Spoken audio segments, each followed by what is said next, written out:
Salam sejahtera untuk kita semua. Bapak, Ibu, saudara-saudariku yang terkasih dalam Tuhan kita Yesus Kristus, marilah kita mendengarkan dan merenungkan bacaan-bacaan kitab suci hari Rabu 8 Juli 2020. Bacaan pertama dari nubuat Hosea pasal 10 ayat 1 sampai 3, dilanjutkan dengan ayat 7 sampai 8 dan ayat 12. Israel adalah pohon anggur yang riap tumbuhnya, yang menghasilkan buah. Makin banyak buahnya, makin banyak dibuatnya mesbah-mesbah. Makin baik tanahnya, makin baik dibuatnya tugu-tugu berhala. Hati mereka licik, sekarang mereka harus menanggung akibat kesalahannya.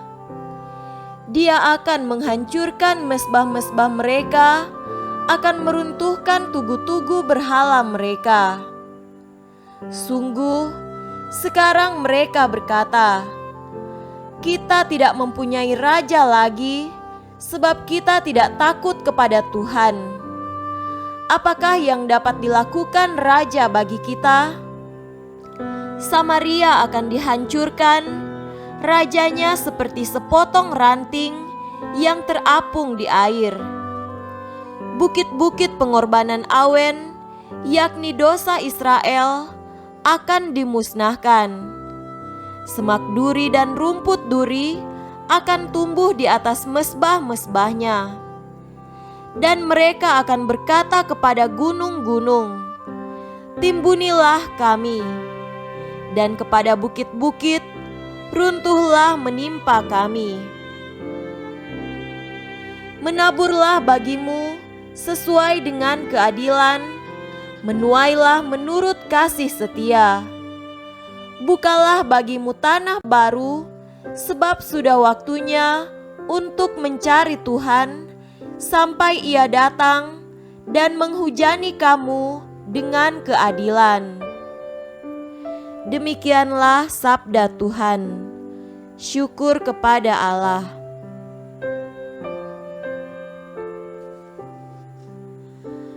Tuhan beserta kita sekarang dan selama-lamanya. Inilah Injil Yesus Kristus menurut Matius. Dimuliakanlah Tuhan. Injil Matius pasal 10 ayat 1 sampai 7. Yesus memanggil ke-12 muridnya dan memberi kuasa kepada mereka untuk mengusir roh-roh jahat dan untuk melenyapkan segala penyakit dan segala kelemahan. Inilah nama ke-12 rasul itu.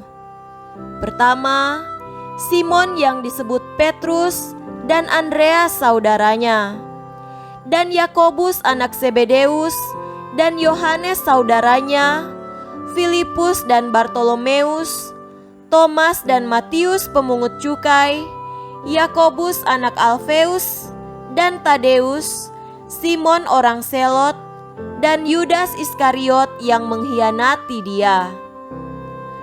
Ke-12 murid itu diutus oleh Yesus, dan Ia berpesan kepada mereka, "Janganlah kamu menyimpang ke jalan bangsa lain atau masuk ke dalam kota orang Samaria, melainkan pergilah kepada domba-domba yang hilang dari umat Israel. Pergilah dan beritakanlah, kerajaan sorga sudah dekat." Demikianlah Injil Tuhan.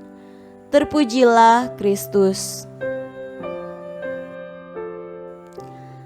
Saudara-saudariku yang terkasih dalam Tuhan kita Yesus Kristus, tema renungan kita pada hari ini adalah berani menghadapi panggilan Tuhan. Siapapun atau apapun latar belakang hidup kita, bila Tuhan Yesus berkehendak, maka dengan caranya Ia akan memilih kita menjadi perpanjangan tangan kasih-Nya. Itu adalah fakta yang tidak terbantahkan. Renungkanlah bacaan Injil pada hari ini. Tuhan sungguh tidak mengenal pilih kasih. Para rasul yang dipanggil-Nya berasal dari berbagai macam profesi. Tuhan memanggil pribadi yang bagi kebanyakan orang dianggap tidak layak. Ia memanggil Petrus dan Andreas yang barangkali tidak berpendidikan tinggi, juga Matius yang disingkirkan dan dijauhi orang karena pekerjaannya sebagai pemungut cukai. Ia memanggil Thomas yang peragu, juga Simon orang Selot yang agak radikal, bahkan Yudas Iskariot yang akan mengkhianatinya. Meskipun manusia terkesan tidak layak, penuh kekurangan, tetapi faktanya Tuhan memanggil dan memilih mereka terlibat dalam karya pelayanannya. Maka yakinlah jika kita sungguh dipanggil, Tuhan akan menunjukkan secara jelas apa yang baik untuk kita dan apa yang harus kita lakukan sesuai dengan rencananya. Tuhan akan melengkapi kita dengan rupa-rupa karunia dan talenta. Saudara-saudariku yang terkasih, bisa jadi banyak dari kita yang dalam hatinya merasakan panggilan Tuhan, tetapi sedikit yang mau membuka diri dan menjawabnya melalui pemberian diri. Terkadang perasaan tidak pantas dan ketidaklayakan membelenggu keinginan kita untuk terlibat dalam pelayanan. Sabda Tuhan pada hari ini kiranya menguatkan dan meneguhkan kita. Tidak perlu kita takut dan khawatir jika Ia menghendaki kita untuk melakukan lebih dan terlibat dalam rupa-rupa pelayanan, baik itu di gereja, komunitas, lingkungan, tempat kerja, atau di mana saja kita dibutuhkan. Tunjukkanlah bahwa kita bisa, bukan karena kehebatan pribadi, tetapi karena percaya akan kekuatan Tuhan yang akan memberi kuasa memampukan diri kita. Secara khusus, bila ada di antara kita merasa terpanggil menjadi biarawan, imam, suster, tanggapilah itu. Kita memang tidak sempurna, tetapi percayalah, Tuhan memanggil kita bukan tanpa alasan, tetapi Ia memilih kita karena Ia mengenal kita masing-masing.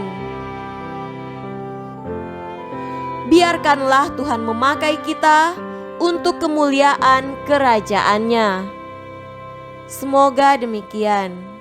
Amin.